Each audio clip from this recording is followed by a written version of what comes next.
se retrouve chez les manches tous les jours, voilà, encore une fois, pour faire avancer ce beau métier, cette belle production malinaise. Je vous remercie à mon tour de vous remercier pour votre accueil. Pour ma part, c'est vraiment la première exploitation agricole que je visite ici en Mayenne. Je suis très heureuse de rentrer sur le territoire par l'agriculture, parce que c'est la priorité. C'est une priorité. Quand je suis arrivée en Mayenne, et c'était la semaine dernière, j'avais demandé à mes services que l'on puisse visiter une exploitation agricole tous les 15 jours. J'avais fait le choix de rencontrer très rapidement les grands syndicats.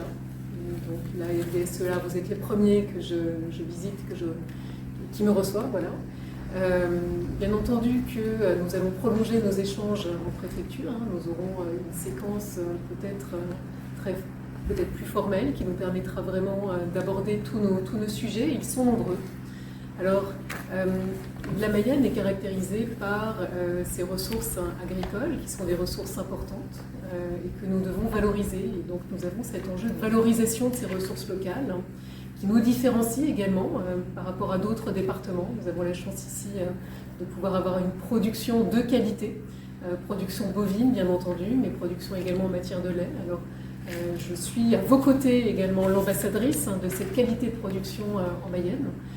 Donc ça, c'est un fait. Nous devons valoriser, donc toujours soutenir en dépit de la conjoncture et au-delà des effets de tous ces facteurs conjoncturels qui nous arrivent. Et puis, quelque part, nous devons également vivre ensemble la transition. Alors la transition, elle est multiple. C'est une transition qui est démographique, une transition également en matière d'attente sociale qui évolue, une transition énergétique, une transition dans laquelle l'agriculture doit avoir une place et nous devons aider, accompagner pour vivre ces transitions au mieux. Et donc nous sommes pleinement là-dedans. Voilà, alors c'est la raison pour laquelle aujourd'hui nous discutons de tous ces enjeux qui nous englobent. Je pense à des enjeux internationaux, nous avons parlé ensemble Mercosur. Je pense également à des enjeux européens, nous parlons de l'avenir de la PAC, puis des enjeux locaux. Puisqu'effectivement, il y a toujours cet équilibre, et vous êtes également les premiers à valoriser cette ressource locale dont nous prenons collectivement soin. C'est la raison pour laquelle nous avons une attention portée à la qualité de notre paysage, à la qualité de notre environnement, à la qualité de notre eau. Il y a tout ce qui fait qu'aujourd'hui nous avons un élevage de qualité. Voilà, donc c'est sur ces chemins-là que je souhaite poursuivre avec vous. Je suis très heureuse que nous ayons pu aujourd'hui ouvrir tous ces champs de discussion qui sont mes priorités, qui sont les priorités des services de l'État qui m'accompagnent. Et en cela, nous avons pu adopter ensemble près de 150 mesures de simplification qu'il faut à présent suivre.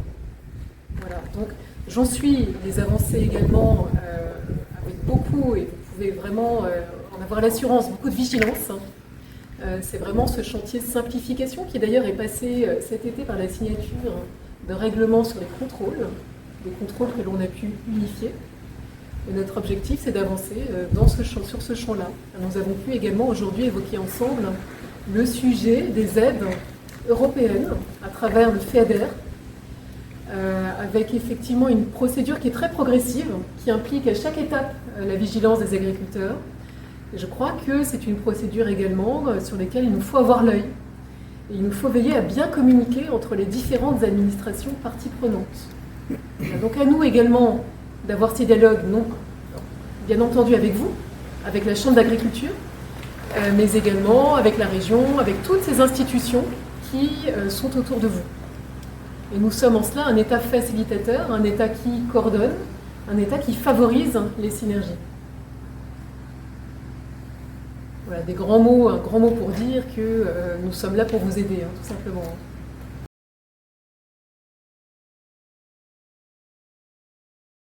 Ce sont des projets donc portés par plusieurs acteurs, en lien aussi avec les agriculteurs. Et l'objectif, c'est au sein de ces commissions de donner à la fois de se fixer des principes communs, des principes en partage, mais également de donner, je crois que c'est vraiment là le rôle de l'État, une prospective pour l'avenir.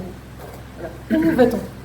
Il est très important d'avoir cette prospective, et nous avons objecté aujourd'hui une trajectoire nationale, et cette trajectoire nationale, nous la déclinerons localement. Voilà, donc c'est déjà le chemin que nous avons amorcé. Et à cet égard, nous aurons bientôt une réunion participative, une grande réunion, en lien avec le conseil départemental, qui est la COP Mayenne, dont l'échéance est d'ores et déjà fixée au mois de novembre.